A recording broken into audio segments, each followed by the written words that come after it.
On today's video here on the Cane Corso show, we're going to be helping people that are struggling with their Cane Corsos that simply won't stop crying at night. So if you're finding that difficult, or you're trying to be proactive and preemptive so that you know what to do when your new Cane Corso puppy comes home, then stick around because that's exactly what we're going to be answering in this video.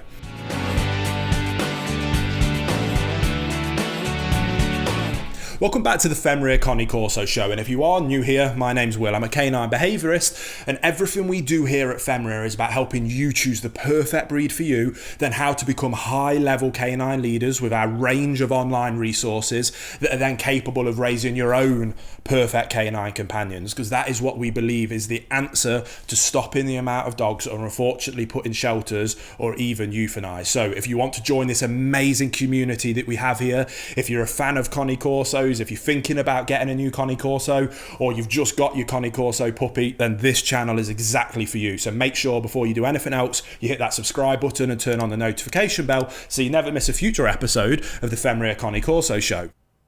Now, I was just going through some of my emails, and a common question when it comes to Cane Corsos keeps cropping up, and it tends to come into my inbox about 2 or 3 days after somebody has just brought their Cane Corso puppy home. And every single email seems to go along the similar lines of, we've just got our new Cane Corso puppy, they are wonderful, we love them so much, but wow, do they cry at night, and we do not know what to do. Is this normal? What should I be doing? Is there a problem with my dog? I feel awful, I feel guilty, will it ever stop?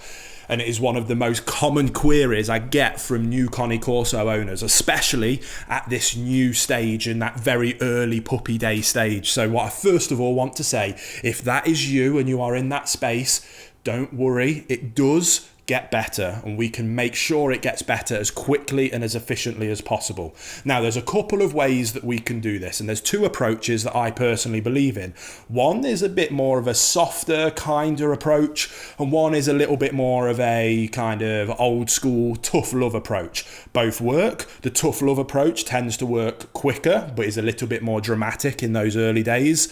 And the softer, kinder approach tends to take a little bit longer, but it's not quite as dramatic as we're working through it. And the answer to which one is best for you is completely subjective and is completely down to you.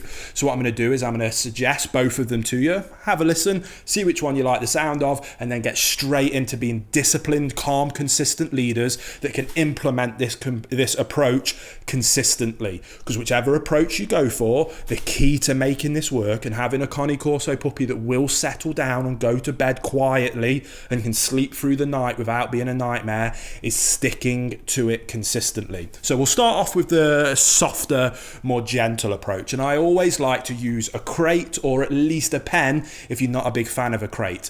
I personally think crates are fantastic, especially for new puppies. When used properly and when used effectively, they can be an amazing tool that can save so many headaches and can help with so many things, including not just things like toilet training, but also issues like this one that you're facing with getting your dog to settle throughout the night. Now, if you don't want to use a crate, I definitely recommend some kind of puppy pen, just so that we can create an enclosure. Now, what a lot of people do is they try and get their puppy to sleep, they cry and they go mental, they welcome them up onto the bed, and that is the worst mistake. They spend the first few nights sleeping in the bed, then you want to put them down, and that process is then much more difficult to break. So what we need to do is, if you want to take the softer approach and not be as kind of tough love to your new puppy, get your crate or get your pen and put it next to your bed so that the dog can hear you, they'll hear you breathing, they can smell you, they can even see you if you lie kind of close to the edge of the bed, and they can look up and see that you're there. It just offers that nice bit of reassurance.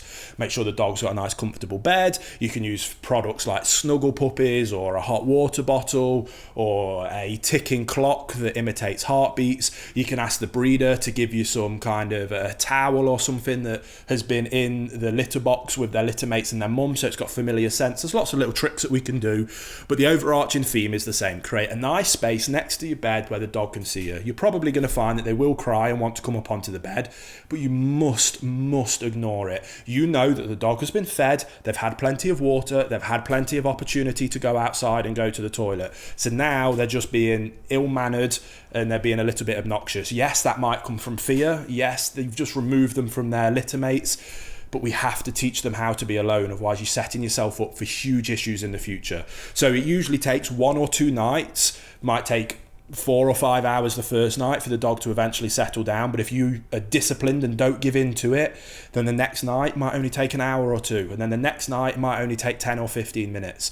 The more consistent and disciplined you are, the quicker this process happens. Once you've got the dog, whether it's in a crate or a pen at the side of your bed, happy and content just to calm down and go to sleep, then slowly but surely start moving it away and away. You can go down towards the bottom of the bed, then go down towards the bottom of the room, do a few nights at each location, then move it to the doorway, then move it outside of the doorway in the hall, but with the door open. Then after a few days, close the door half jar, then move it further down the landing, and then eventually move it to the place where you want the dog to sleep over time, whether that's downstairs in the kitchen, whether it is on the hallway by the stairs, wherever you deem you want your dog to be. If you want them to sleep in your room, haven't got a problem with that, and this is just a very easy way to achieve that, and you can have that achieved within a couple of days. But if you want them to sleep downstairs, but you want it to be a softer, slower, more gentle approach, then this is a very easy way for you to do that. That's the soft and gentle approach. The more tough love approach, the approach that I probably more favour, unless you're in an apartment or somewhere where there's neighbours and it can upset other people, is if you want your dog to sleep downstairs, that is where they sleep for the first night, regardless of how much they cry. You make sure you fed them well, you make sure they've had plenty of water, you make sure they've had plenty of opportunity to go outside to the toilet. You then put them in their crate or in their pen, wherever it is, whichever one you choose to use, in whatever room you want them to be in, the kitchen, the living room, the utility, wherever you want them to be. And then at night time, half an hour leading up to it, you make sure they've had all their food, water, chance to go to the toilet. We lower the lights, and then we very calmly, we don't make a big fuss. No, oh, it's going to be okay. None of that. Very calmly, very quietly put them in their pen or their crate. We shut the door and we go to bed. If you need to put noise cancelling headphones on, that's what you do. And you just deal with that every single night. Some dogs will have it nailed in one night. Some dogs it can take 2 weeks.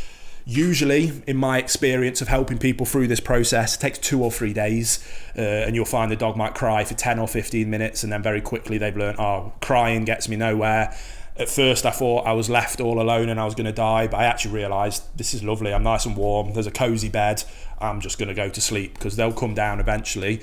And the key is to never let the dog out when they're crying. We wait for that calm, quiet, calm period, and then we let them out. Again, we don't make a lot of fuss when we go down to them in the morning. If they're nice and calm, we lift them up, we take them out for the toilet. Once they've been to the toilet, the second they go to the toilet, that's where the praise kicks in. The first time that we give our dogs any kind of praise or attention is when they go to the toilet for that first time in the morning, and that's what we're reinforcing. And again, it's just about calm, consistent leadership and discipline, and I promise you, you will get there. So I hope that helped any of the Cane Corso owners out there. They're your 2 approaches. It's up to you which one I recommend that you choose. That's completely down to you, whichever one you feel more comfortable with. The key is just to be consistent. If you've got any questions that you want me to answer on one of these videos, drop them down in the comment section below. I'm always happy to help people, especially with this wonderful breed like the Cane Corso that I do love so much. So if you are a fan of the Cane Corso breed, join this amazing community by subscribing here on the Cane Corso show, and I can't wait to see you on the very next episode.